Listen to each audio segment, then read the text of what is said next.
السلام علیکم ورحمۃ اللہ وبرکاتہ۔ اعوذ باللہ من الشیطان الرجیم، بسم اللہ الرحمن الرحیم۔ رب اشرح لی صدری ویسر لی امری واحلل عقدۃ من لسانی یفقہوا قولی۔ رب یسر ولا تعسر وتمم بالخیر وبک نستعین یا فتاح یا فتاح یا فتاح ربی زدنی علما ربی زدنی علما ربی زدنی علما۔ الحمدللہ سیرت کا ایک بیچ ہمارا پہلے بھی ہو چکا ہے، تو ہم اس کو دوبارہ سے ریسٹارٹ کر رہے ہیں۔ تو ہو سکتا ہے کہ پہلے جیسا ہوا تھا اس سے بہتر اس بار ہو جائے۔ تو آپ سب سے یہ گزارش ہے کہ آپ جب سیرت کلاس کے لیے بیٹھیں تو باوضو ہو کر بہت احترام سے ادب سے بیٹھیں، کیونکہ ہم کسی عام انسان کی نہیں بلکہ نبی پاک صلی اللہ علیہ وسلم کی زندگی کو ڈسکس کرنے والے ہیں، ٹھیک ہے؟ اور جیسے ہم کسی بڑے عہدے والے کے گھر میں یا کسی امیر کے گھر میں جب ہم جاتے ہیں تو بہت ادب اور احترام سے جاتے ہیں، ہے نا، ملاقات کے لیے، اور اپنا حلیہ صحیح رکھتے ہیں، اپنے کپڑے صحیح رکھتے ہیں۔ وہاں پہ ہم بے ادبی سے کچھ کھاتے نہیں، بے تکلفی سے بیٹھتے نہیں، کیونکہ ایک امپریشن جمانا ہوتا ہے۔ تو ویسے ہی یہاں پر سارے جہانوں کی رحمت کے بارے میں بات کی جا رہی ہے، رحمت للعالمین صلی اللہ علیہ وسلم کے بارے میں ڈسکس کیا جا رہا ہے۔ تو آپ اس بات کا خاص دھیان رکھیں کہ آپ بے ادبی سے نہ بیٹھیں۔ بے ادبی مثلاً کیا؟ آن لائن کلاسز کا ایک بہت بڑا مسئلہ یہ ہوتا ہے کہ جب کلاس آن لائن چل رہی ہوتی ہے تو بولنے والا اور سننے والا آمنے سامنے نہیں ہوتا ہے نا، نہ میں آپ کو دیکھ رہی ہوں نہ آپ مجھے دیکھ رہے ہیں۔ تو کیسا ہو جاتا ہے کہ ہم اپنے کام کرتے کرتے کلاس اٹینڈ کر رہے ہوتے ہیں، برتن دھو رہے ہیں یا کھانا بنا رہے ہیں، چائے بنا رہے ہیں، واٹ ایور اٹ از، ہم کام کرتے کرتے یہ چیز سن رہے ہوتے ہیں۔ تو اس سے کیا ہو رہا ہے، ہمارا دھیان دو جگہ بٹ رہا ہے، ایک تو آدھی ادھوری باتیں ہم یہاں پہ سن رہے ہیں اور دوسرا ہمارا کام میں بھی دھیان اٹکا ہوا ہے۔ تو یہاں بھی اور وہاں بھی ہمارا جو کنسنٹریشن ہے وہ ڈیوائیڈ ہو چکا ہے، پہلی چیز یہ۔ دوسری چیز یہ ہے کہ یہ چیز اس طریقے کی ہماری حرکت سے پتہ چلتا ہے کہ جو چیز ہم سننے کے لیے بیٹھے ہیں وہ ہمارے نزدیک کتنی اہمیت رکھتی ہے۔ بہت ساری جگہ یہ دیکھا گیا ہے کہ خاص کر کے تفسیر کی کلاس چل رہی ہوتی ہے، ہم جوائن ہو جاتے ہیں، ہم نے کیمرہ آف کر دیا، کال میوٹ کر دیا، and we are busy in our work. ہم آپس میں غپ شپ کر رہے ہیں، باتیں کر رہے ہیں، بولنے والی بولتے جا رہی ہے، اس کو سن نہیں رہا کوئی دھیان سے، لیکن ہاں کہ یہ دکھانے کے لیے کہ میں نے بھی جوائن کیا تھا، ہم نے جوائن کر لیا۔ تو یہ چیزیں نہیں ہونی چاہیے، کیونکہ یہ بہت بڑی بے ادبی ہے۔ دیکھو، ہم موبائل کا استعمال کر رہے ہیں کلاس اٹینڈ کرنے کے لیے، انٹرنیٹ ہم سیریلز دیکھنے کے لیے یوز کر رہے ہیں، نیوز دیکھنے کے لیے یوز کر رہے ہیں، وغیرہ وغیرہ، لیکن اگر ہم انٹرنیٹ دین سیکھنے کے لیے استعمال کر رہے ہیں تو یہ انٹرنیٹ کا صحیح استعمال کہلایا جائے گا۔ تو چونکہ ہمیں گھر بیٹھے موقع مل رہا ہے، برقع پہن کے نکل کے باہر جانے کی بھی ضرورت نہیں پڑ رہی، تو گھر میں ہمیں موقع مل رہا ہے تو اس کا فائدہ اٹھائیں اور ایسی بے ادبی کرنے سے خود کو بچائے رکھیں، ٹھیک ہے؟ پھر کچھ کی عادت یہ ہوتی ہے کہ کلاس سنتے سنتے وہیں پہ لیٹ جاتے ہیں اینڈ وہیں پہ سو جاتے ہیں، ہے نا؟ تو یہ چیز بھی نہیں ہونی چاہیے۔ جتنا ہم ادب اور احترام سے بیٹھیں گے اتنا ہمارا ذہن کھلے گا اور اتنا بات ہمارے دماغ میں چلی جائے گی۔ اور ایک چیز آپ نے سنی ہوگی کہ دل کو دل سے آہ ہوتی ہے، مطلب ایک کنیکشن ہوتا ہے، جیسے ہم دوسروں کے بارے میں گمان کر رہے ہوتے ہیں وہ بھی ہمارے بارے میں ویسا ہی گمان کر رہا ہوتا ہے۔ تو یہ عربی کلاسز میں یوزولی کیا ہوتا ہے، عربی یا دین کی جو بھی کلاس ہوتی ہے یا بیان ہے، آف لائن ہو یا آن لائن ہو، ایک چیز یہ ہوتی ہے کہ جب بولنے والا بول رہا ہے، سامنے والے اگر جذبے سے اور دھیان سے سن رہے ہیں تو ان کے اس جذبے کا اثر بولنے والے پر ہوتا ہے، اور اللہ تعالیٰ مدد فرماتا ہے کہ اور بھی زیادہ باتیں اس کے ذہن میں آنے لگتی ہیں۔ لیکن آپ لوگ ذہنی طور پر کنسنٹریشن کر کے نہیں بیٹھے ہو، انٹرسٹ سے نہیں بیٹھے ہو، تو وہ اثرات بھی بولنے والے پر پڑتے ہیں کہ اس کا بھی مائنڈ ڈسٹریکٹ ہونے لگتا ہے، تو اس کو کہتے ہیں دل کو دل سے آہ ہوتی ہے۔ تو یہ چیز بھی نہیں ہونی چاہیے، ٹھیک ہے؟ تو اب ٹاپک پہ آتے ہیں۔ تو ہماری ٹاپک ہے سیرت۔ سیرت کہتے ہیں نبی علیہ الصلوۃ والسلام کی زندگی کے حالات کو۔ تو ہم نبی علیہ الصلوۃ والسلام کی زندگی کو بہت ایزی وے میں لے کر جائیں گے، لیکن ہم وہاں سے نہیں شروع کریں گے جہاں سے سب جانتے ہیں کہ آپ کے والد کا نام کیا تھا، آپ کے والدہ کا نام کیا تھا، آپ کے دادا کون تھے، یہ ان بٹوین ہے۔ ہم اس سے پہلے شروع کریں گے، ٹھیک ہے، کہ عرب کیا ہے، عرب کا ملک کیسا ہے، وہاں کے لوگ، وہاں کے قبیلے، وہاں کی آبادی، پھر کس طریقے سے نبی علیہ الصلوۃ والسلام اس دنیا میں آئے۔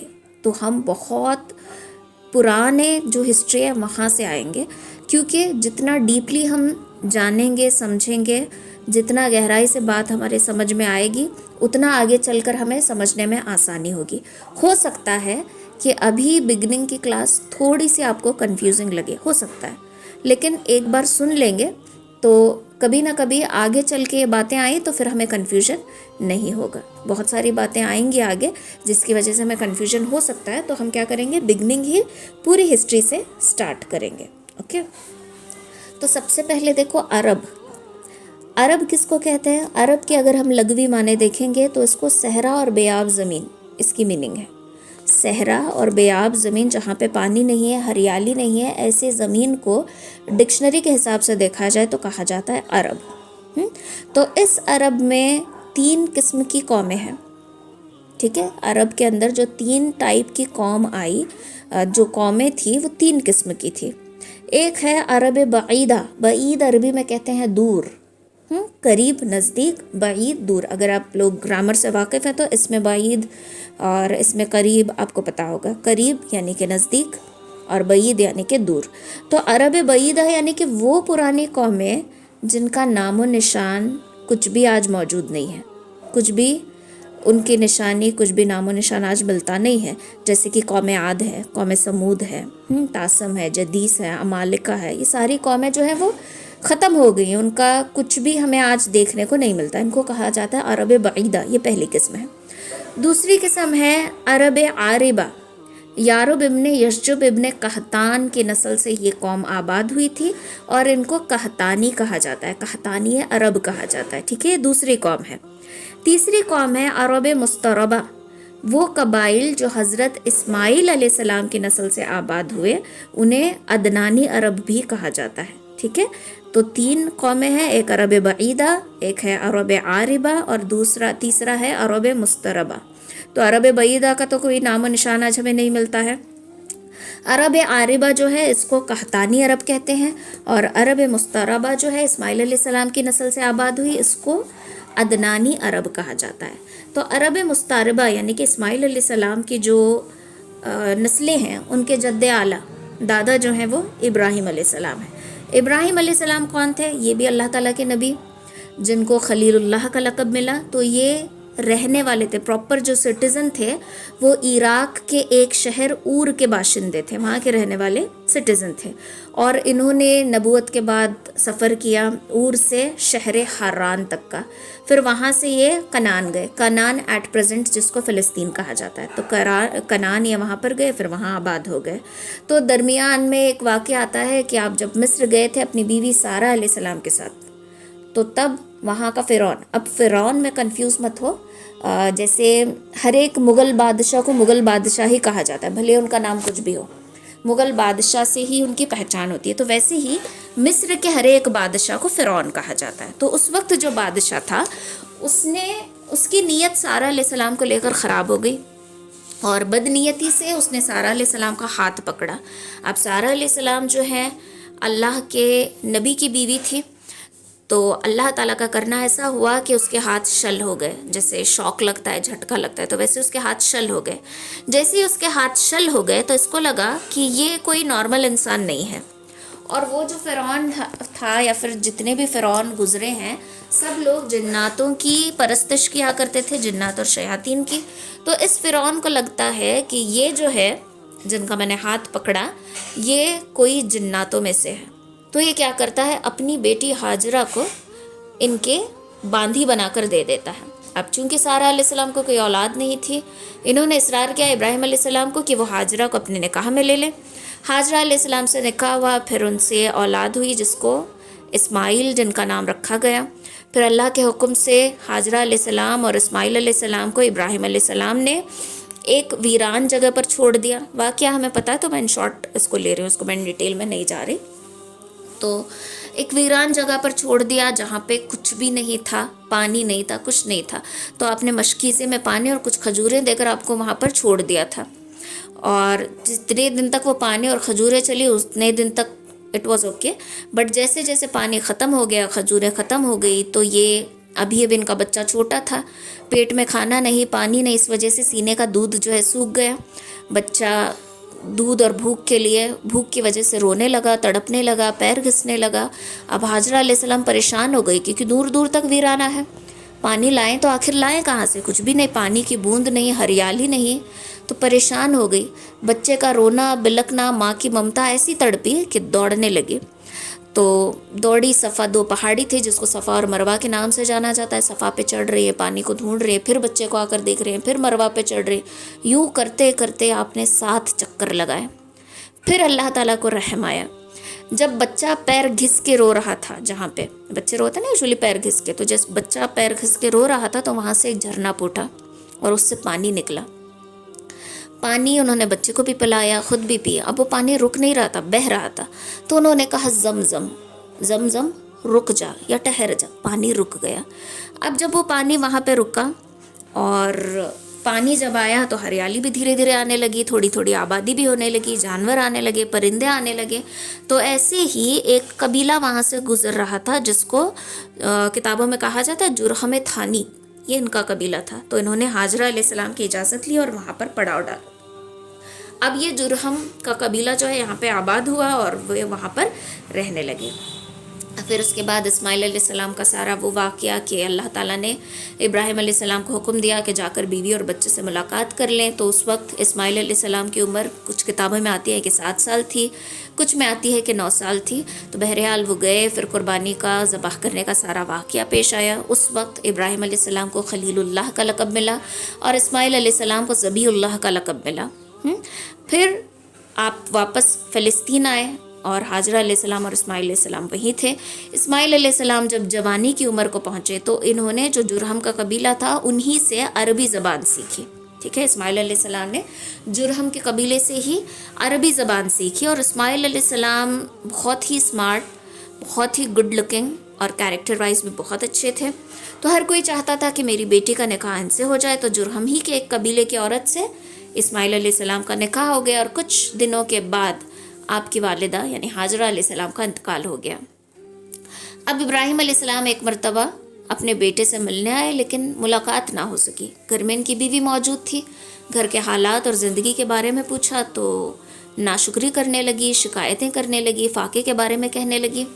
تو اس وقت تو اسماعیل علیہ السلام گھر پہ موجود نہیں تھے. ابراہیم علیہ السلام کہتے ہیں کہ جب اسماعیل آئے تو ان سے کہنا کہ اپنے گھر کی چوکھٹ بدل دیں، دہلیز جو ہے اس کو بدل دیں. اب جیسے ہی اسماعیل علیہ السلام آتے ہیں، ملاقات تو نہیں ہو سکی والد سے، لیکن جیسے ہی گھر آتے ہیں تو بیوی کہتی ہے کہ ایسے ایسی بات ہوئی اور کہا کہ چوکھٹ کو بدل دیں. اسماعیل علیہ السلام سمجھ گئے اور فوراً بیوی کو طلاق دے دیا، علیحدگی ہو گئی. اب اس کے بعد انہوں نے دوسری شادی کر لی اور دوسری بیوی جرہم ہی کے قبیلے کے ایک سردار معزز ابن عمرو کی بیٹی سے ان کا نکاح ہوا. یہ ان کی دوسری بیوی تھی. اب ان کے ساتھ ان کی زندگی گزر بسر ہو رہی تھی. پھر ابراہیم علیہ السلام کا دل تڑپا بیٹے سے ملاقات کے لیے، پھر آئے اور اس بار بھی ملاقات نہ ہو سکی. بہو گھر پہ تھی، یعنی اسماعیل علیہ السلام کی بیٹی تھی بیوی تھی گھر پہ. تو ان سے گھر کے حالات وغیرہ پوچھا تو بہت حمد و ثنا کرنے لگی، اللہ کا شکر ادا کرنے لگی، تعریفیں بیان کرنے لگی. تو ابراہیم علیہ السلام کہتے ہیں کہ اپنی چوکھٹ کو، اسماعیل جب آئیں تو کہنا کہ اپنی چوکھٹ کو مضبوط کر لیں، اور چلے گئے. تو اس سے مراد یہاں پہ ہمیں 2 باتیں سیکھنے کی ہے. This is out of the topic but 2 باتیں ہمیں دھیان رکھنی ہے. ایک یہ کہ عورت کے زبان پہ اگر 24 گھنٹے ناشکری رہی تو گھر کی برکت چلی جاتی ہے. شکر گزار عورت، جیسے نبی علیہ الصلوۃ والسلام کی ایک حدیث آتی ہے، آپ نے عورتوں سے کہا تھا کہ عورتوں آپ اللہ کی شکر گزار رہے اور اپنے خاوند کی شکر گزار رہے. تو ہمارا ایک رونا یوزولی ہوتا ہے کہ آپ نے میرے لیے کیا ہی کیا ہے. یہ ڈائلاگ مطلب ہر گھر میں سننے کو ملتی ہے. تو یہ بہت بری اور بہت ورسٹ ڈائلاگ ہے، تو اس کو چھوڑ دینا چاہیے. جیسے بھی حالات ہے، اگر ہمیں 2 وقت کا صحیح کھانا مل رہا ہے، ہمارے گھر پہ چھت ہے، بدن چھپانے کے لیے کپڑا ہے، تو دیٹس انف. یہ شکر کرنے کے لیے بہت کافی ہے. ٹھیک ہے. تو شوہر کی ناشکری کرنے سے گھر میں بے برکتی بہت آتی ہے. جو بھی حالات ہیں الحمدللہ، جو بھی حالات ہوں اس پہ کہنا ہے الحمدللہ علی کل حال، کہ ہر حال میں اللہ رب العزت کا شکر ہے. تو پھر اس بار بھی ملاقات نہ ہو سکی، تو ٹوائس 2 بار آپ آئے. تو کتابوں میں آتا ہے کہ ٹوٹل ابراہیم علیہ السلام 4 بار مکہ آئے تھے، ایک قربانی کے وقت، ایک ملاقات کے وقت جب ملے نہیں، جب پہلی بیوی تھی، پھر دوسری بار آئے. اب جب تیسری بار آئے تو اسماعیل علیہ السلام زمزم کے کنویں کے پاس کوئی تیر گاڑ رہے تھے. تو جیسے ابراہیم علیہ السلام نے پیچھے سے دیکھا کہ اسماعیل ہے، جا کر اپنے بیٹے کو لپٹ لیا، اور دونوں باپ بیٹے اسی محبت کے ساتھ، ہم اندازہ لگا سکتے ہیں کہ ایک باپ اور بیٹا ہے، بہت لمبے عرصے کے بعد مل رہے ہیں، تو وہ تڑپ، وہ پیار، وہ محبت، وہ کس طریقے کی جذبات ہوں گے ہم اندازہ لگا سکتے ہیں. تو دونوں ایک دوسرے کو ملتے ہیں، اور بہت لمبی جدائی تھی دونوں کے درمیان، اور تبھی کا یہ واقعہ ہے کہ اللہ تعالیٰ کے حکم سے ابراہیم علیہ السلام نے اور اسماعیل علیہ السلام نے کعبۃ اللہ کی تعمیر کی، اور لوگوں کو حج کے لیے بلایا، اللہ کے گھر کے طواف کے لیے بلایا. اب اسماعیل علیہ السلام کی جو بیوی تھی، معزز ابن عمرو کی بیٹی جو تھی، ان سے اسماعیل علیہ السلام کو ٹوٹل 12 بیٹے ہوئے. ٹھیک ہے، ٹوٹل 12 بیٹے ان کو ہوئے. نام ان کے دیکھو: نبایوت، کدر، ادبائل، مبشام، مشما، دمہ، مسہ، حدد، یتما، یتور، نفیس اور کدمان. ٹھیک ہے، یہ 12 بیٹے ہوئے. تو 12 بیٹوں میں سے 2 بیٹوں کی نسلیں آگے آباد ہوئی، مطلب الگ الگ جگہ یہ لوگ، ان کے قبیلے 12 قبیلے بنے 12 بیٹوں سے، اور الگ الگ آبادی ہوتی گئی. لیکن ان میں سے 2 بیٹے، نبیت اور کدر، ٹھیک ہے، تو ان کی دونوں کی آبادی جو ہے، یہ ان کی نسلیں جو ہے مکہ میں ہی آباد ہوئی. ٹھیک ہے، تو ان کی آبادی جو ہے ساری مکہ میں ہوئی. پھر ان کے آگے اور بیٹے چلے، جن کے نام عدنان تھا. کہا جاتا ہے کہ یہ نبیت کی اولاد تھی، کچھ کتابوں میں آتا ہے کہ کدر کی اولاد تھی. ٹھیک ہے، عدنان سے بیٹا ہوا معاد. ٹھیک ہے، تو معاد کا زمانہ آیا. پھر عدنان جو ہے، یہ نبی علیہ الصلوۃ والسلام کی سلسلہ نسب سے اگر دیکھیں گے تو 21ویں پشت پر یہ پڑتا ہے. ٹھیک ہے، معاد کے بیٹے نزار کے پھر 4 بیٹے ہوئے. 4 بیٹوں کے بھی 4 قبیلے آباد ہوئے. پھر ان میں سے دوسرے بیٹا، 4 بیٹوں میں سے ایک بیٹے تھے جن کا نام تھا مدر کے 2 قبیلے آباد ہوئے، قیس اعلان ابن مدر اور الیاس ابن مدر. پھر ان کے بھی الگ الگ قبیلے ہوئے، لیکن الیاس ابن مدر کے نسل سے قبیلہ آیا کنانہ کی نسل سے قبیلہ آیا قریش کی نسل سے قصی سے عبد الدار اور اسد ابن عبد العزیٰ اور عبد مناف. ٹھیک ہے، یہ 3 بیٹے ہوئے. 3 بیٹوں میں سے عبد مناف کے 4 بیٹے، عبد الشمس، پھر نوفل، مطلب اور ہاشم. نوفل یاد رکھو، اور مطلب اور ہاشم. ٹھیک ہے، اور ہاشم کے خاندان سے آئے نبی علیہ الصلوۃ والسلام. اوکے، تو یہ پہلے ہماری بیسک ہسٹری ہے کہ نبی علیہ الصلوۃ والسلام کا جو خاندان ابراہیم علیہ السلام سے اسماعیل علیہ السلام، پھر قبیلے آباد ہوتے گئے، اور پھر اس طریقے سے اینڈ پر آئے ہاشم، اور ہاشم کے خاندان سے نکلے نبی علیہ الصلوۃ والسلام. تو اس طریقے سے سارے لوگ جو ہیں یہ ابراہیم علیہ السلام ہی کے دین پر تھے. ہر کوئی ایک ہی دین کو مانتا تھا، وہ ہے ابراہیم علیہ السلام کا دین. اور نبی علیہ الصلوۃ والسلام حدیث پاک میں فرماتے ہیں کہ اللہ تعالیٰ نے ابراہیم علیہ السلام کے اولاد میں سے اسماعیل علیہ السلام کا انتخاب فرمایا، پھر اسماعیل علیہ السلام کے اولاد میں سے کنانہ کو منتخب کیا، اور کنانہ کی نسل سے قریش کو چنا، اور پھر قریش میں سے بنو ہاشم کا انتخاب کیا، اور بنو ہاشم میں سے میرا انتخاب کیا. ٹھیک ہے، تو یہ چیز حدیث سے ثابت ہے. اگر آپ کو پھر لگے کہ یہ کہاں سے بول رہی ہے، تو یہ حدیث سے یہ چیز ثابت ہے، اور اس حدیث کا پورا خلاصہ یہ جو میں نے آپ کو ابھی بتایا وہ ہے. اوکے، تو اب سارے لوگ جو ہیں ابراہیم علیہ السلام کے ہی دین پر تھے. ہر ایک کا ماننا یہ تھا کہ اللہ ایک ہے. ابراہیم علیہ السلام جو بھی دین لے کر آئے تھے اسی دین پر ہر کوئی چلتا تھا. پھر اس کے بعد کیا ہوا، جیسے جیسے وقت گزرنے لگتا ہے دھیرے دھیرے لوگ دین سے دور ہونے لگتے ہیں. تو ایسا ہی حال یہاں پر ہوا، دھیرے دھیرے لوگ دین سے دور ہونے لگے. اب دھیرے دھیرے دین کی باتوں کو بھولنے لگے. تو اس میں سے ایک قبیلہ تھا بنو خزا، اور اس کا سردار تھا عمرو ابن لحی. ٹھیک ہے، یہ ان کا سردار تھا، اور یہ اس کی بہت زیادہ، مطلب اس کو بہت امپورٹنس دیتے تھے. عمرو ابن لحی یہ کیا بولیں گے اب اس کو، جیسے کہ کسی ایک ایریا کا ایک انسان ہوتا ہے جس کی بہت عزت کی جاتی ہے، جس کی ہر بات مانی جاتی ہے، جو صحیح مشورے صحیح رائے دیتا ہو، تو یہ ایسے ٹائپ کا انسان تھا. تو اب لوگ اس کی بہت زیادہ عزت کرتے تھے اور اس کے ہر بات کی پیروی کرتے تھے. اب یہ کسی دن سفر میں گیا تھا شام کی طرف. تو جب یہ شام گیا تو وہاں پر اس نے دیکھا کہ لوگ جو ہے ایک مورتی کی عبادت کر رہے ہیں جس کا نام ہبل ہے. اور اب جیسے کہ ہم جانتے ہیں شام جو ہے ہر ایک نبی کی سرزمین ہے، آسمانی کتابوں کا نزول وہاں پر ہوا ہے. تو یہ کیا سوچتا ہے کہ یہ جو اسٹیچو کی جو عبادت کر رہے ہیں یہ بہت ہی خاص ہوگا کیونکہ یہ نبیوں کی زمین ہے شام، تو میں بھی ایک اسٹیچو لے جا کر ہمارے کعبۃ اللہ میں رکھوں گا. تو یہ اپنے ساتھ ہبل کی مورتی لے کر مکہ والوں کو انٹروڈیوس کرواتا، لے کر آتا اور مکہ والوں کو کہتا ہے. اب چونکہ مکہ والے دین سے آلریڈی دور ہو چکے تھے اور عمرو ابن لحی کی پیروی کیا کرتے تھے، تو جو وہ بول رہا ہے دیٹس آلویز رائٹ، ان کا ایسا سوچنا تھا. تو یہ بولتے ہیں کہ یہ اتنا نیک انسان ہے، یہ ہمیں بھلا کیوں گمراہ کرے گا. تو یہ اس ہبل کو امپورٹنس دینے لگتے ہیں اور اس ہبل کی مورتی کو رکھا جاتا ہے کعبۃ اللہ میں. پھر ایسے ہی جب یہ گئے بحر احمر مشلل کی طرف، تو وہاں پر ایک مورتی کی پرستش کی جاتی تھی جس کو منات کہا جاتا تھا. اس کو بھی لے کر آئے، اس کو بھی رکھا کعبے میں. پھر طائف میں فیمس جو مورتی تھی وہ تھی لات، اس کو بھی لے کر آئے، اس کو بھی کعبۃ اللہ میں رکھا گیا.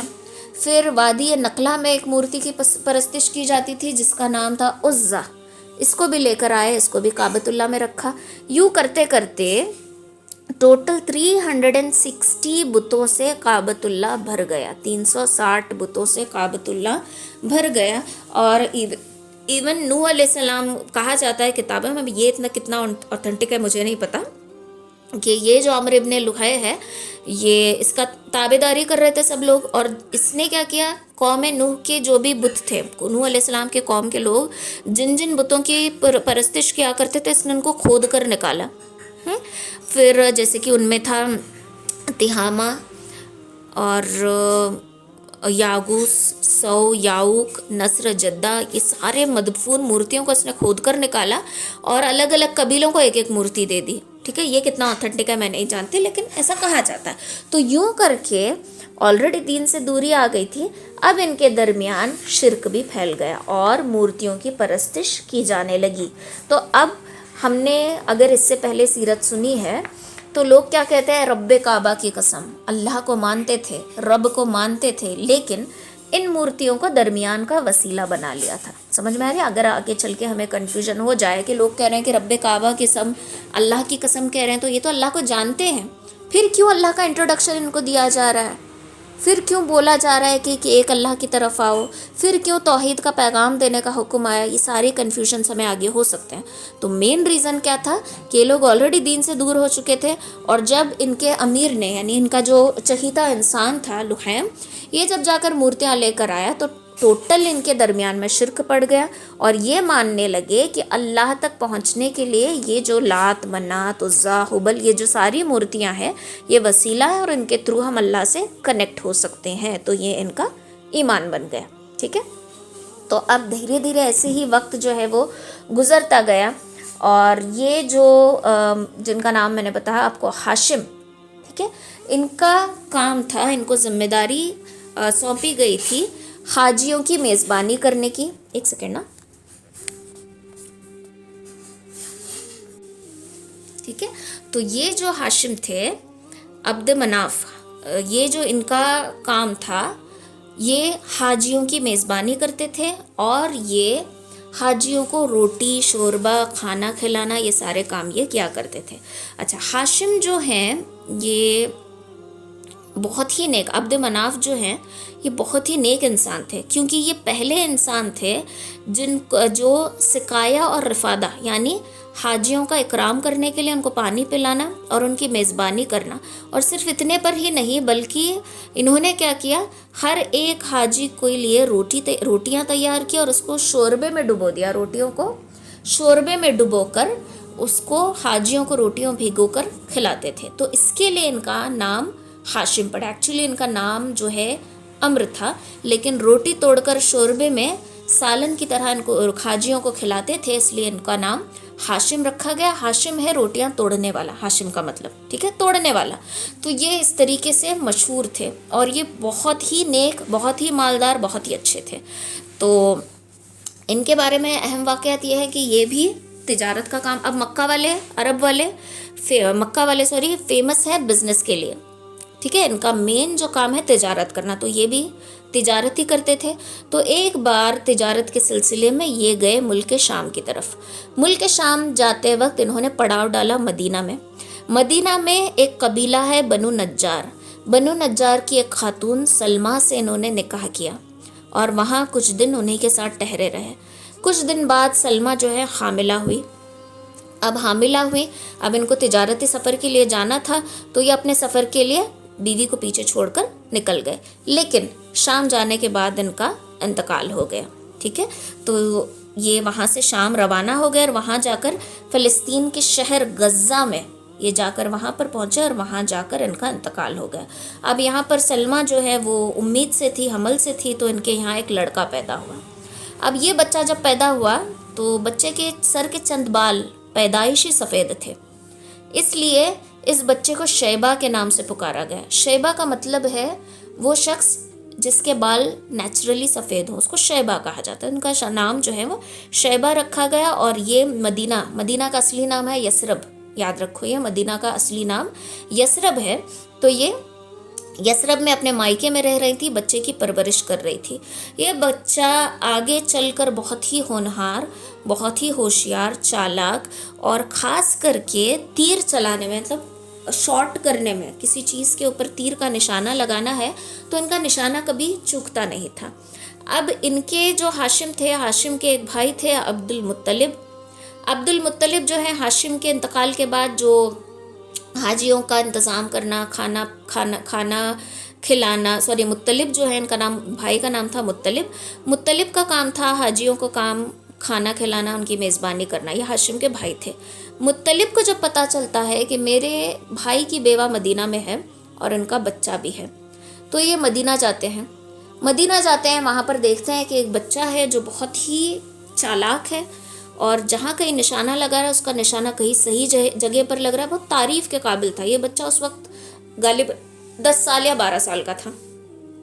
تو اس بچے کی انکوائری کرتا ہے، تو ان کا دوست کہتا ہے کہ تم سرداروں والی زندگی مکہ میں گزار رہے ہو، اور تمہارا اپنا بھتیجا یہاں پر یتیمی کی زندگی گزار رہا ہے۔ تو ان کی باتوں سے یہ تڑپ اٹھتے ہیں، اور سلمہ سے کہتے ہیں کہ میں اپنے بھتیجے کو اپنے ساتھ مکہ لے کر جانا چاہتا ہوں، وہ یہاں پر یتیمی کی زندگی گزار رہا ہے، میں اس کو اچھی زندگی دینا چاہتا ہوں۔ اب یہ ڈیسیجن لینا سلمہ کے لیے بھی مشکل تھا، بیکاز شوہر نہیں ہے، ایک اکیلی نشانی شوہر کی ہے بچہ، اور اس کو بھی دور کرنا ہے۔ لیکن بچے کے مستقبل کی خاطر سلمہ نے حامی بھر دی، اور دعاؤں کے ساتھ اپنے بیٹے شیبہ کو مطلب کے ساتھ رخصت کر دیا۔ مطلب جب اس بھتیجے کو لے کر مکہ میں انٹر ہو رہے تھے، اب چونکہ جیسے کہ میں نے کہا کہ مطلب حاجیوں کی دیکھ بھال کرتے تھے اور سردار بھی تھے، تو لوگ ان کی بڑی عزت کیا کرتے تھے۔ تو جیسے ہی ایک بچے کے ساتھ مطلب کو دیکھتے ہیں تو لوگ سمجھتے ہیں کہ مطلب اپنے ساتھ کوئی غلام لے کر آیا ہے۔ غلام کو عربی میں کہا جاتا ہے عبد، ٹھیک ہے، غلام کو عربی میں عبد کہا جاتا ہے۔ تو لوگ سوچتے ہیں کہ مطلب غلام لے کر آیا، تو اس بچے کو کہہ کے پکارتے ہیں عبد المطلب، یعنی مطلب کا غلام، ٹھیک ہے۔ تو شیبہ ان کا اصلی نام تھا، لوگوں نے ان کو پکارا عبد المطلب، یعنی مطلب کا غلام۔ اس طریقے سے شیبہ کا نام عبد المطلب پڑا، اوکے۔ تو ہاشم کے بھائی کا نام مطلب تھا، اور انہوں نے ہاشم کے بیٹے شیبہ کو اپنے ساتھ لے کر آئے۔ شیبہ کو لوگوں نے سوچا کہ یہ غلام ہے مطلب کا، تو اس کے لیے ان کو عبد المطلب کے نام سے پکارا گیا، ٹھیک ہے۔ تو اب عبد المطلب بھی آگے چل کر بہت ہی ہونہار، پہلے سے تو بچپن سے چالاک تھے، تو ان کو بھی اللہ تعالیٰ نے اپنے لیے چن لیا، اپنے کاموں کے لیے، اور یہ بھی وہی کام کرنے لگے، سقایا اور رفادہ، یعنی پانی پلانا اور حاجیوں کی میزبانی کرنا، یہ بھی اسی کام کے لیے مقرر ہو گئے۔ اور ان کی زندگی کے چند اہم واقعات ہیں جن کے بارے میں قرآن میں بھی ذکر ہوا ہے، اور ہسٹری میں بھی یہ چیزیں ملتی ہیں۔ اب یہ جو عبد المطلب تھے، یہ بھی جب جوان ہوئے، پھر ان کا بھی نکاح ہوا، نکاح ہونے کے بعد ان کے بھی 10 بیٹے ہوئے، ان کے ٹوٹل 10 بیٹے تھے، اور 10 بیٹوں میں کچھ مشہور ہوئے، کچھ کے نام زیادہ ڈیٹیل میں ہمیں نہیں ملتے ہیں۔ تو اب یہ کیئر ٹیکر تھے کعبۃ اللہ کے، اور جو میں نے شروع میں قبیلہ بتایا آپ کو کہ مکہ میں جب پانی نہیں تھا، سوکھا تھا سب، جب حاجرہ علیہ السلام اسماعیل علیہ السلام کے ساتھ تھی تو اس وقت ایک قبیلہ آیا، زہرام کا قبیلہ مکہ میں ہی آباد ہوا تھا، لیکن جیسے جیسے بہت سارے قبیلے بنتے گئے تو زہرام اور ان قبیلوں کے درمیان تو بہت ساری جرہم اور ان قبیلوں کے درمیان بہت ساری نااتفاقی ہو گئی تھی، اور جرہم کو اب مکہ سے نکل کر جانا پڑا۔ لیکن یہ لوگ خاموشی سے نہیں جاتے جاتے یہ زمزم کے کنویں کو مٹا کر جاتے ہیں، مطلب وہاں پہ زرہ ڈال دیتے ہیں، تلوار ڈال دیتے ہیں، بہت ساری چیزیں ڈال کر کنویں کو کمپلیٹلی پیک کر دیتے ہیں کہ پانی کہیں نظر ہی نہیں آ رہا۔ تو اس کے لیے کیا ہوتا تھا، زمزم کا کنواں تھا تو پانی میسر تھا، لیکن زمزم کا کنواں نہیں تھے، تو حاجیوں کے لیے جب حج کا موقع آتا تھا تو مکہ والے بڑے بڑے یہ بناتے تھے، جیسے مسجد کے سامنے ہاؤس ہوتا ہے نا، ویسے بڑے بڑے ہاؤسز بناتے تھے اور اونٹوں پر پانی لا کر ان ہاؤسز کو فل کیا کرتے تھے۔ تو سوچو کتنی محنت کا کام ہے، کیونکہ کنواں مل ہی نہیں رہا تھا۔ تو اب عبد المطلب کو خواب کے ذریعے بتایا گیا کہ کنواں کہاں پر موجود ہے، تو عبد المطلب نے اس کی کھدائی شروع کر دی، اور ایک زرہ نکلی، تلواریں نکلی، بہت ساری چیزیں نکلتے کنویں کا پانی جو ہے ان کو مل گیا۔ اب جب ان کو کنواں زمزم کا مل نہیں رہا تھا تو انہوں نے منت مانگی تھی۔ کیا منت مانگی تھی؟ کہ میں اپنے 10 بیٹوں میں سے کسی ایک بیٹے کو رب کعبہ کے لیے قربان کر دوں گا اگر مجھے زمزم کا کنواں مل جائے، ٹھیک ہے۔ تو ایک ان کا یہ واقعہ، زمزم کا کنواں انہوں نے ڈھونڈ کر نکالا۔ دوسرا واقعہ آتا ہے واقعہ فیل، سورۃ الفیل آپ نے پڑھی ہوگی قرآن میں، الم تر کیف فعل ربک باصحاب الفیل، کیا آپ نے نہیں دیکھا کہ آپ کے رب نے ہاتھی والوں کے ساتھ کیا کیا؟ تو یہ بھی عبد المطلب کے ٹائم کا ہی واقعہ ہے۔ تو یہ واقعہ یہ ہے کہ ابرہہ یہ کمانڈر تھا حبشہ کے بادشاہ نجاشی کا۔ اب نجاشی یاد رکھو، ایک بادشاہ نجاشی جو ہم نے سنا ہے کہ ہجرت کے بعد لوگ حبشہ گئے، بادشاہ نجاشی تھا۔ تو جیسے میں نے آپ کو شروع میں کہا، مصر کے ہر بادشاہ کو فرعون کہا جاتا ہے، اور اس کے کیا مغل کے ہر بادشاہ کو مغل کہا جاتا ہے، ویسے ہی حبشہ کے ہر دور کے بادشاہ کو نجاشی کہا جاتا ہے، ٹھیک ہے۔ تو ان کا اصل نام نجاشی نہیں ہوتا، تو اس وقت کا بادشاہ نجاشی۔ پھر آپ کنفیوز ہوں گے کہ نجاشی آپ کے دادا کے دور میں تھا اور اب بھی ہے، تو اتنی کتنی لمبی عمر ہے اس کی، ہے نا۔ تو یہ نجاشی، ہر دور کے بادشاہ کو نجاشی کہا جاتا ہے۔ تو یہ کمانڈر ابرہہ جو تھا، یہ اپنے بادشاہ کو امپریس کرنے کے لیے، یہ یمن کا جنرل گورنر تھا، ٹھیک ہے۔ تو یہ اپنے بادشاہ کو امپریس کرنے کے لیے یہ کیا کرتا ہے، کلیسا بناتا ہے، کلیسا، ٹھیک ہے۔ کلیسا، کلیسا بھی کہا جاتا ہے، کلیس بھی کہا جاتا ہے۔ تو سنا نامی ایک مقام ہے، تو وہاں پر اس نے بہت بڑا کلیسا تعمیر کیا اور چاہا کہ ہر ایک عرب کا انسان کعبے کی طواف کرنے کی بجائے کلیسے کا آ کر طواف کرے، اینڈ اس نے سب کو انوائٹ کیا، اور اس نے بہت بڑا کلیسا بنا تھا، بہت بڑا، کہ انسان دیکھے تو بس دیکھتا رہ جائے، اتنے بڑا، مطلب کمپٹیشن میں۔ تو سارے لوگ متاثر ہونے لگے اور وہاں پر جانے لگے۔ اب مکہ والوں کو ظاہر سی بات ہے غصہ آئے گا، بیکاز ایک تو چیز کعبۃ اللہ بہت پہلے سے ہے، دوسری چیز حج کا جب موقع آتا ہے تو یہ اصل ان کی تجارت کا وقت ہوتا ہے، بیکاز حج کے وقت میں جب لوگ آتے تھے تو بہت سارے لوگ آئیں گے، جیسے پہلے یہ اجتماع وغیرہ رہتا تھا، 3 دن کے اجتماع رہتے ہیں، تو وہاں صرف اجتماع نہیں ہوتا، الگ الگ سٹالز بھی لگے رہتے ہیں، کچھ لوگ اپنے چھوٹے موٹے دکان بھی لے کر آتے ہیں، تو ایک طریقے کا بزنس۔ یا پھر اس کے علاوہ دوسرا ایگزامپل آپ سمجھو، شادی ہے، ہال ہے، شادی کے ہال کے سامنے صرف شادی ہی نہیں رہتی، شربت والا آ جاتا ہے، بلونز والا آ جاتا ہے، ٹوائز والا آ جاتا ہے، تو ان کا بزنس ہو رہا ہے۔ تو جہاں پہ پبلک جمتی ہے وہاں پہ چھوٹے موٹے بزنس ہونے لگتے ہیں۔ تو ویسے ہی کعبۃ اللہ کی وجہ سے مکہ والوں کی اچھی خاصی تجارت ہوا کرتی تھی، لیکن اب جب کلیسا آ گیا تو کعبۃ اللہ کا ڈیمانڈ ان لوگوں کو لگا جیسے کم ہو رہا ہے۔ تو اب اس کلیسے کی زیارت کے لیے سب کو انویٹیشن بھیجی گئی تھی، تو مکہ کے بھی کچھ لوگ گئے، لیکن مکہ کے 2 لڑکے، قریش کے ہی 2 لڑکے کیا کرتے ہیں, 2-3 لڑکے رہتے ہیں, ان کو پہلے ہی غصہ آ رہا تھا, تو وہ لوگ جب جاتے ہیں تو رات کے وقت کلیسا میں گندگی کر دیتے ہیں, توڑ پھوڑ مچا کر بھاگ کر آتے ہیں. اب جب ابراہہ کو پتہ چلتا ہے کہ یہ قریش سے تھے یہ لوگ اور انہوں نے نقصان کیا ہے, تو اب اس کے دل میں انتقام کی آگ جلنے لگتی ہے, اور یہ اپنا سارا لشکر لے کر مکہ کی طرف روانہ ہو جاتا ہے کہ وہ کعبۃ اللہ کو توڑ دے گا, بیکاز وہاں کے لوگوں نے میرے کلیسے کا ڈیمیج کیا ہے. تو جب یہ کعبۃ اللہ کو توڑنے کے لیے جا رہا تھا, راستے میں واقعہ بہت بڑا ہے تو اس کو کٹ آف کر دیتے ہیں, تو یہ ایک جگہ قیام کرتا ہے, رکتا ہے. تو وہاں پر اس نے 20 اونٹ اور کچھ بکریاں اپنے قبضے میں لے لی. اب یہ اونٹ اور بکریاں بلونگ کرتی تھی عبد المطلب کی. تو عبد المطلب جاتے ہیں ابرہہ سے ملنے کے لیے, اور عبد المطلب کے چہرے کا نور اور ان کا وقار دیکھ کر ابرہہ امپریس ہو جاتا ہے اور اپنی کرسی سے اٹھ کر ان کے برابر میں آ کر کھڑا ہوتا ہے. تو یہ کیا سوچ رہا تھا کہ مطلب آئے ہیں ریکویسٹ کرنے کے لیے کہ کعبۃ اللہ کو نہ ڈھائیں. تو مطلب کہتے ہیں کہ دیکھو تم نے جو بکریاں اور اونٹ پکڑے ہیں وہ میرے ہیں, تو برائے کرم میری بکریاں اور اونٹ لوٹا دو. تو ابرہہ کہتا ہے کہ تمہیں دیکھ کر میں امپریس ہوا تھا کہ تمہارا رعب اور وقار دیکھ کر, لیکن تم نے بات بڑی ہلکی کی ہے. میں تمہارے جگہ کے سب سے اہم نشانی کو مٹانے آیا ہوں اور تمہیں اپنے اس حقیر بکریوں کی پڑی ہے, اونٹ اور بکریوں کی. تو عبد المطلب کہتے ہیں کہ دیکھو وہ بکریاں اور اونٹ جو بھی تم نے اپنے قبضے میں لیے ہیں ان کا اونر میں ہوں, تو میری ذمہ داری ہے ان کی حفاظت کرنا. باقی جس گھر کو ڈھانے کی تم بات کر رہے ہو اس کا اونر رب ہے, تو وہ اللہ جو ہے وہ اپنے گھر کی حفاظت خود کر لے گا, تو میں اس میں انوالو نہیں ہونا چاہتا.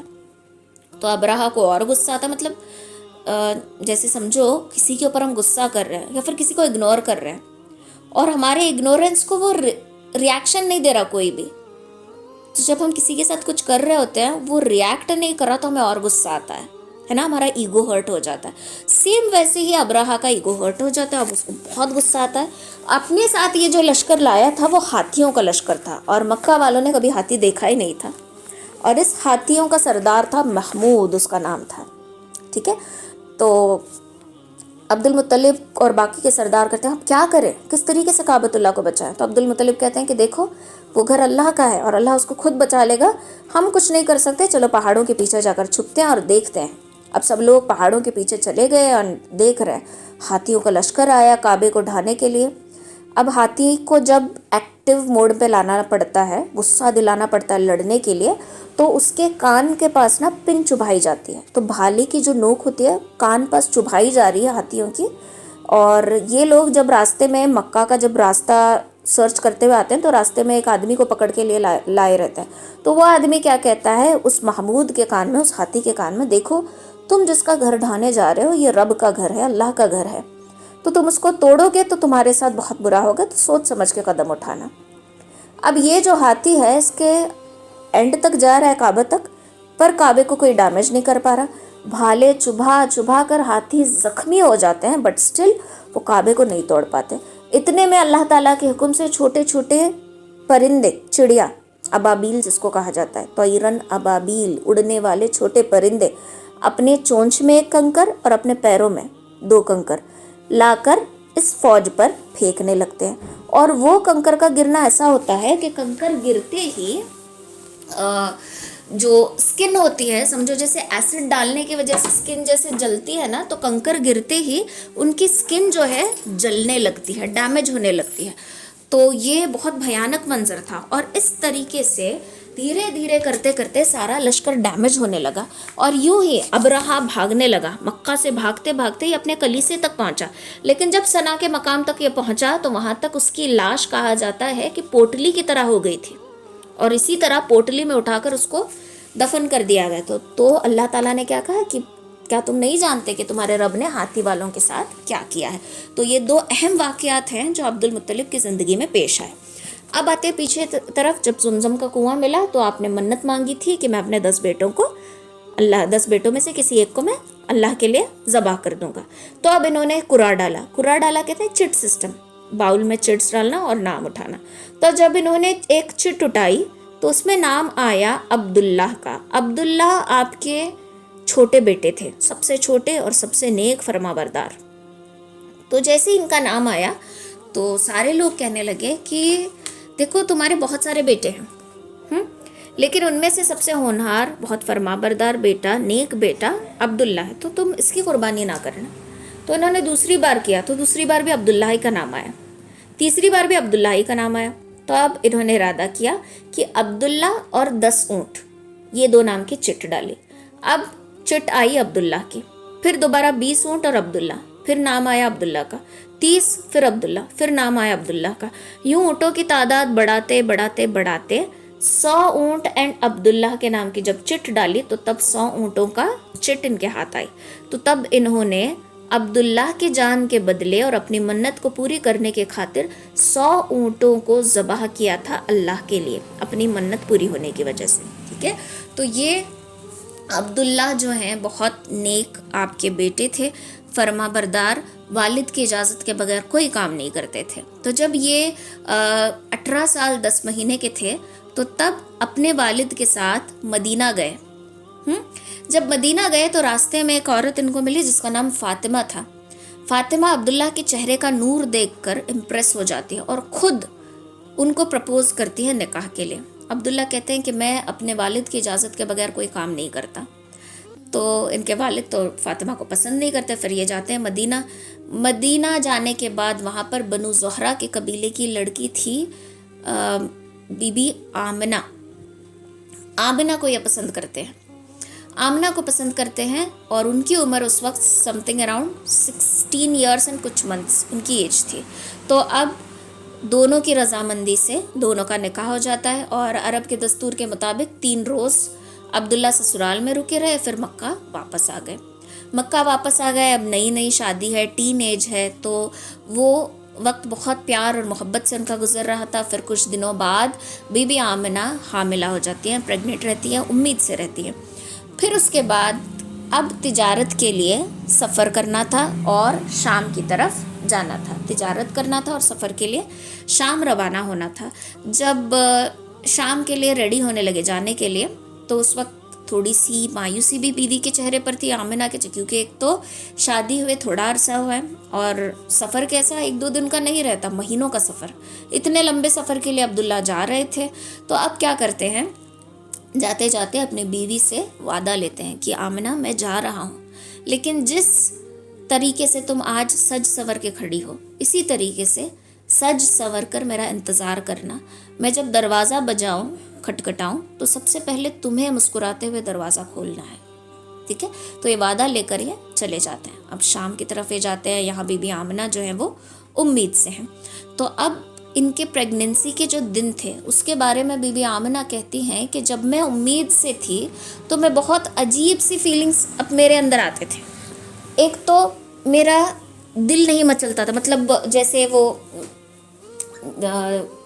کھٹا کھانے کا دل کرنا، میٹھا کھانے کا دل کرنا، جو دل مانگ رہا ہے وہی کھانا، جو نہ ملے تو پھر الٹی ہونا، یہ ساری چیزیں میرے ساتھ پیش نہیں آ رہی تھی۔ نہ میرا سینہ جل رہا تھا، نہ مجھے الٹیاں ہو رہی تھی، نہ مجھے چکر آ رہے تھے، کچھ بھی نہیں۔ میری طبیعت میں الگ سی تازگی مجھے محسوس ہوتی تھی۔ میں جب راستوں پر چلتی تھی تو درخت کی ٹہنیاں میرے آگے جھک جاتی تھی، ایک بادل کا ٹکڑا مسلسل میرے سر پہ سایہ کیے رہتا تھا۔ جب میں تھوکتی تھی تو میرے تھوک سے مشک کی خوشبو آتی تھی۔ جب میں پانی لینے کے لیے کنویں کے قریب جاتی تو مجھے پانی کھینچنا نہیں پڑتا تھا بلکہ پانی خود اوپر آ جاتا تھا۔ محلے کی لڑکیاں کہتی ہیں کہ آمنہ تم رکی رہنا، تم رکتی ہو تو پانی بھرنے میں آسانی ہوتی ہے۔ تو یہ بہت سے عجیب باتیں میں محسوس کیا کرتی تھی، ٹھیک ہے۔ تو ظاہر سی بات ہے جس کے وطن میں اللہ کے محبوب پل رہے ہوں، سارے جہان کی رحمت پل رہی ہو، تو وہ یہ ساری چیزیں تو ہونی ہی تھی، ہے نا۔ یہ ساری چیزیں بی بی آمنہ محسوس کر رہی تھی۔ اب یوں کرتے کرتے کرتے وقت بیت گیا اور اب شام کی طرف جو قافلہ گیا تھا ان کی واپسی کا دن آیا۔ ہر گھر کا دروازہ بج رہا تھا۔ بی بی آمنہ وعدے کے مطابق سجتی ہیں، سنورتی ہیں، اچھے کپڑے پہنتی ہیں اور دروازے کے پاس کھڑی رہتی ہیں کہ اب میرا دروازہ بجے گا، تب بجے گا۔ ہر گھر کا دروازہ بج رہا ہے، بی بی آمنہ کے گھر کا دروازہ نہیں بج رہا، پریشان ہو جاتی ہیں اور باہر دیکھتے ہیں تو قبیلہ ختم ہو، مطلب جو قافلہ آیا تھا قافلہ ختم ہو گیا، ہر کوئی اپنے اپنے گھر چلا گیا۔ پریشان ہو کر اپنے سسر کے پاس جاتے ہیں اور کہتی ہیں کہ عبداللہ واپس نہیں آئے۔ تو عبد المطلب جب تحقیق کرتے ہیں تو پتہ چلتا ہے کہ مدینہ میں عبداللہ رکے ہوئے ہیں بیکاز ان کی طبیعت خراب ہو گئی ہے، اور طبیعت خراب ہونے کی وجہ سے وہ آگے سفر نہیں کر پا رہے، آرام کے لیے سسرال میں رکے ہوئے ہیں۔ تو عبد المطلب کہتے ہیں کہ تم پریشان نہ ہو، میں جا کر دیکھتا ہوں اور عبداللہ کو اپنے ساتھ لے کر آتا ہوں۔ ابھی یہ مدینہ پہنچے ہی نہیں تھے کہ خبر آئی کہ عبداللہ کا انتقال ہو گیا۔ ہم اندازہ لگا سکتے ہیں کہ ایک عورت جس کی ابھی ابھی شادی ہوئی ہے، امید سے ہے، شوہر کے ساتھ ایک لمبی جدائی برداشت کرنی ہے، سفر پہ گیا ہوا ہے، اور اتنا کیا بولیں گے رومانٹکلی یا ایموشنلی ایک وعدہ ہوا ہے کہ میں جب آؤں تو تم ہی دروازہ کھولنا، تم سج سور کے کھڑی رہنا، اور جب ان کا دروازہ نہیں بجا اینڈ سڈنلی دا نیوز کہ عبداللہ اب اس دنیا میں نہیں رہے، تو بی بی آمنہ کے دل پہ کیسی قیامت ٹوٹی ہوگی، اس کا ہم اندازہ لگا سکتے ہیں۔ تو یہ تکلیف ان کے لیے قابل برداشت نہیں تھی، لیکن پھر بھی صبر کر لیا ہے نا۔ تو یہ بہت مشکل کا وقت تھا ان کے لیے، اور کسی بھی عورت کے لیے بہت مشکل کا وقت ہو سکتا ہے کہ ایک تو ایج اتنی ہے 16-17 ایئرس ہارڈلی، اور اتنی عمر میں امید سے بھی ہے اور بیوہ بھی ہو گئی، تو یہ بہت بڑا جھٹکا ہوتا ہے ایک عورت کے لیے۔ تو ایسے تیسے کرتے کرتے دن گزرتے ہیں، پھر آتا ہے ربیع الاول کا مہینہ۔ اب یہاں پر دیکھو نبی علیہ الصلوۃ والسلام کی ولادت کی تاریخ کے بارے میں بہت اختلافات ہیں، ایکیوریٹ ڈیٹ آپ کے پیدائش کی پتہ نہیں ہے۔ کچھ کتابوں میں 9 تاریخ آتا ہے، کچھ کتابوں میں 12 تاریخ آتا ہے، ٹھیک ہے، الگ الگ کتابوں میں الگ الگ تاریخیں جو ہے بتائی گئی ہیں۔ تو جو اوتھینٹک روایت ملتی ہے وہ یہ ہے کہ مکہ نبی علیہ الصلوۃ والسلام جو ہے 9 ربیع الاول عام الفیل یوم دوشنبہ کو صبح کے وقت پیدا ہوئے۔ عام الفیل مطلب جو عام الفیل یعنی کہ جو فیل کا جو مہینہ گزرا تھا نا، جو کعبے کو ڈھانے کے لیے آئے تھے، تو اس کے کتنے عرصے بعد نبی علیہ الصلوۃ والسلام کی ولادت ہوئی، تو یہ 9 ربیع الاول کی تاریخ کہا جاتا ہے۔ کچھ کتابوں میں 11 آتی ہے، تو زیادہ زور جو ہے 9 تاریخ پر دیا گیا ہے، ٹھیک ہے۔ تو 9 ربیع الاول کے دن نبی علیہ الصلوۃ والسلام صبح صادق کے وقت پیدا ہوئے۔ اب بی بی آمنہ کہتی ہیں کہ ایک تو مجھے کوئی پریگنینسی کے دوران جو عام اور لڑکیوں کو تکلیف ہوتی ہے وہ مجھے کوئی تکلیف نہیں ہوئی، دوسرا شوہر نہیں تھا اور غریبی آ گئی تھی۔ تو بی بی آمنہ کہتی ہیں کہ میری جب ڈیلیوری ہو رہی تھی تو اس وقت گھر میں اتنے فاقے تھے کہ چراغ جلانے کے لیے میرے پاس تیل تک نہیں تھا، لیکن جب میرا بچہ پیدا ہوا تو ایک ایسا نور میرے حجرے میں آیا، میرے کمرے میں ایسا نور آیا کہ مجھے چراغ کی ضرورت نہیں پڑی۔ جب بچہ پیدا ہوا تو سجدے کی حالت میں پیدا ہوا، بدن پہ رونگٹے آ رہے ہیں، جب بچہ پیدا ہوا تو سجدے کی حالت میں پیدا ہوا۔ یہ خبر سنانے کے لیے جو ابو لہب کی باندھی تھی صوبیہ دوڑتی ہے ابو لہب کے پاس، کہتی ہے کہ اے میرے سردار، عبداللہ کے ہاں ولادت ہوئی ہے۔ تو ابو لہب عبداللہ کا بھائی تھا بڑا، تو کہتا ہے کہ بتاؤ کیا ہوا ہے؟ تو کہتی ہے کہ لڑکا ہوا ہے، اور اس لڑکے کا چہرہ چاند سے زیادہ روشن، کمرہ چمک رہا تھا، اور وہ جب پیدا ہوا تو وہ جھک گیا، سجدے کی حالت میں تھا، اس طریقے سے پیدا ہوا۔ ابو لہب خوش ہوتا ہے، اپنی شہادت کی انگلی سے اشارہ کرتا ہے کہ جاؤ آج سے تم آزاد ہو اور تحفے اور تحائف تقسیم کر دینا۔ یہ وہی ابو لہب ہے جو آگے چل کے نبی علیہ الصلوۃ والسلام کا دشمن بنا، لیکن آپ کی پیدائش اور آپ کی آمد پر اس نے بہت زیادہ خوشی ظاہر کی تھی۔ اب جب بچہ پیدا ہوا تو ان کا نام رکھا گیا احمد۔ پھر دادا آئے، بچے کو پیار کیا اور کہا کہ لاؤ اس کو میں کعبے کے صحن میں لے کر جاؤں تاکہ برکتیں حاصل کر سکوں۔ بچے کو اٹھا کر کعبۃ اللہ کے صحن میں لے کر گئے۔ لوگ آ کر دیکھنے لگے کہ عبداللہ کا بیٹا ہے، اور کوئی بھی زبان ایسی نہیں تھی جو کچھ نہ کہہ رہی ہو، ہر زبان سے بس ایک ہی الفاظ، اتنا خوبصورت بچہ ہم نے کہیں نہیں دیکھا۔ تو ہر کوئی تعریف کر رہا تھا، تو تب نام رکھا گیا محمد۔ احمد زیادہ تعریف والا، محمد جس کی سب سے زیادہ تعریف کی جائے، تو ان کا نام محمد رکھا گیا۔ اور بی بی آمنہ کے پاس لے کر آئے، کہنے لگے کہ آمنہ، ہر کوئی بچے کی خوبصورتی کی تعریف کر رہا تھا، اور واقعی اتنا پیارا اور اتنا خوبصورت بچہ میں نے خود کہیں نہیں دیکھا، ٹھیک ہے۔ تو یہ چیزیں ہو گئی۔ اب ایسے ہی وقت گزرنے لگا، چند مہینے گزرے۔ اب مکہ کا ایک دستور تھا کہ جب بچے پیدا ہوتے تھے تو ان کو دیہات بھیجا جاتا تھا دودھ پلانے کے لیے، رضائی عورتیں ہوتی تھی جن کو دائی کہا جاتا ہے، تو یہ دودھ پلانے کے لیے بچوں کو اجرت پہ لے جایا کرتے تھے، مطلب ان کو اس کی پیمنٹ ملتی تھی. تو کیوں بھیجتے تھے؟ کیونکہ گاؤں کی ہوا سے بچے سٹرونگ ہوتے ہیں اس کے لیے. تو اب نبی علیہ الصلوۃ والسلام کو بھی بھیجنا تھا بی بی آمنہ کو کہ کوئی آئے اور میرے بچے کو لے کر جائے. ٹھیک ہے. تو اب یہاں پر دیکھو میں ایک امپورٹنٹ پوائنٹ بتانا بھول گئی. تو جب آپ کی ولادت کا وقت قریب آیا تھا تو ولادت کے وقت نا آسمان میں سرخ ستارہ چمکا تھا، ریڈ کلر کا سٹار، اور رات میں آسمان سمجھو جیسے جھک گیا تھا، ستارے سمجھو جیسے جھول رہے تھے، ایسا لگ رہا تھا کہ کسی کا ویلکم کرنے کے لیے ستارے سجائے گئے ہوں. اور بادشاہوں کے بہت سارے محل میں، کچھ کے ایک بادشاہ کے محل میں اس کی جو میناریں تھے وہ گر گئے. ایک بادشاہ کے محل میں 14 سال سے ایک آگ جل رہی تھی، اچانک وہ بجھ گئی. اور ایک بادشاہ کے خواب میں یہ آیا کہ عربی اونٹ جو ہے اس کے گھوڑوں کو باہر نکال رہے ہیں. تو یہ عجیب سے خواب تھے جو بہت سارے بادشاہوں نے دیکھے تھے. یہودی یہ علامت سمجھ گئے. اب یہودی کو تورات، زبور، انجیل، ان کتابوں کا نالج تھا، اور ان کتابوں میں آخری نبی کی نشانیاں بتائی گئی ہیں. تو یہ سمجھ گئے اور یہ ڈھونڈنے پورے مدینہ نکلے. اور مدینہ میں ان کو کوئی ایسی عورت نہیں ملی جس کی ولادت قریب ہو. ڈھونڈتے ڈھونڈتے مکہ تک آئے. مکہ میں کوئی ایسا گھر نہیں ملا، مطلب ملا بی بی آمنہ کا، لیکن سوچا کہ آخری نبی ایک بیوہ اور غریب کے گھر میں بھلا کیسے پیدا ہوں گے، اور چلے گئے. تو یہ علامتیں تھی آپ کے آنے سے پہلے پوری دنیا کو سجایا گیا تھا کہ اللہ تعالیٰ نے ایسا ماحول بنا دیا تھا کہ دنیا مانو لگ رہی تھی جیسے مزین کر دی گئی ہو، سجا دی گئی ہو. تو پھر آپ کی پیدائش ہوئی، پھر سارا واقعہ آیا. پھر آپ کو دودھ پلانے کے لیے کسی دائی کی ضرورت تھی. اب طائف میں بہت ساری عورتیں ایسی تھیں جو دودھ پلانے کے لیے آتی تھیں. تو وہاں پہ ایک عورت تھی جو بنو سعد کے قبیلے سے تھیں، جن کا نام تھا حلیمہ. ٹھیک ہے. یہ جو حلیمہ تھی یہ بہت نیک خاتون تھی، اور یہ ابھی زویب کے اس میں سے تھی، بیٹی تھی.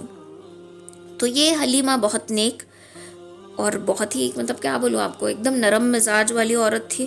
اور اس کے ساتھ ساتھ بیچاری غریب بھی تھی. غریب یعنی کہ کیسی کہ ان کے پاس بکریاں تو تھی، لیکن بکریاں ان کے تھنوں میں کوئی دودھ نہیں تھا. اونٹنی تھی ایک، وہ بھی لاغر اور بیمار. کھیت تھے جو سوکھ گئے تھے، ختم ہو چکے تھے، پورے ویرانہ پڑ چکا تھا. تو دائی حلیمہ بھی نکلتی ہے مکہ کی طرف، اور عورتیں بھی. اب عورتوں کو کیا کرنا پڑ رہا تھا کہ دائی حلیمہ کا اونٹ، جیسے کہ میں نے کہا، لاغر تھا، بیمار تھا. تو یہ دائی حلیمہ کا اونٹ آگے آتا تھا، پھر سلولی چل رہا تھا. وہ عورتیں آگے جاتی تھی اور رکتی تھی حلیمہ کے لیے، پھر آگے آتی تھی، پھر حلیمہ کے لیے رکتی تھی. تو یہ عورتیں کہتی کہ حلیمہ تم آرام سے آؤ، ہم آگے جاتے ہیں. تہیں تمہارے انتظار میں ایسا نہ ہو کہ امیر گھروں کے بچے نکل جائیں ہمارے ہاتھ سے، تو ہم جاتے ہیں. تو دائی حلیمہ کہتی ہیں کہ ٹھیک ہے تم چلی جاؤ. تو دائی حلیمہ پہنچنے تک یہ عورتیں سارے امیر گھروں کے بچوں کو لے کر جاتے ہیں. یہاں بی بی آمنہ کا دل سمجھو زخمی ہو رہا ہے، کیونکہ وہ کہتے ہیں کہ اگر میرا شوہر زندہ ہوتا تو عورتیں میرے بچے کو بھی دیکھنے کے لیے تڑپتی، میرے بچے کو بھی اپنے ساتھ لے جانے کے لیے لڑتی تھی، لیکن میرے بچے کو تو کسی نے دیکھنا بھی گوارا نہیں کیا. یہ مایوس ہو رہی تھی. تو جیسے ہی دائی حلیمہ مکہ پہنچی تو انہوں نے دیکھا کہ سارے امیر گھروں کے بچے جو ہیں وہ ختم ہو گئے ہیں، لے کر چلے گئے ان کو دوسری دائیاں. تو اب حلیمہ کہتے ہیں کہ چلو یہاں تک آئی ہوں تو کم سے کم اس بچے کے چہرہ تو دیکھ لوں. تو اب یہ آتی ہیں بی بی آمنہ کے پاس، اور جیسے ہی جو گوارا ہوتا ہے جس میں نبی علیہ الصلوۃ والسلام کو سلایا گیا، تو اوپر سے ایک چادر ڈالی گئی تھی. تو جیسے ہی چادر ہٹاتی ہیں بچہ مسکراتا ہے. اس مسکراہٹ کو دیکھ کر دائی حلیمہ اتنا خوش ہوتی ہیں کہ اپنے آپ کو بے اختیار ہو کے بچے کو گود میں اٹھا لیتی ہیں اور کہتی ہیں کہ آمنہ اس کا سامان باندھ دو، میں اس کو اپنے ساتھ لے کر جانا چاہتی ہوں. تو یہ دائی حلیمہ جو تھی، انہوں نے نبی علیہ الصلوۃ والسلام کو اپنے ساتھ لے لیا. اب جب ان کی پیکنگ ہو رہی تھی، اور دائی حلیمہ کہتی ہے کہ حلیمہ میں طائف کی رہنے والی ہوں، میں نے کسی گاؤں میں اتنا خوبصورت بچہ نہیں دیکھا. آمنہ کہتی ہیں کہ میں جو ہوں وہ مدینہ کی رہنے والی ہوں، میں نے مدینہ سے لے کر مکہ تک کا سفر کیا ہے، میں نے کسی شہر میں اتنا خوبصورت بچہ نہیں دیکھا. عبد المطلب کہتے ہیں کہ میں نے ملکوں کا سفر کیا ہے، میں نے کسی ملک میں اتنا خوبصورت بچہ نہیں دیکھا. اب جبریل امین بھی وہاں پر کھڑے تھے. جبریل امین کہتے ہیں کہ حلیمہ تم گاؤں کی بات کرتی ہو،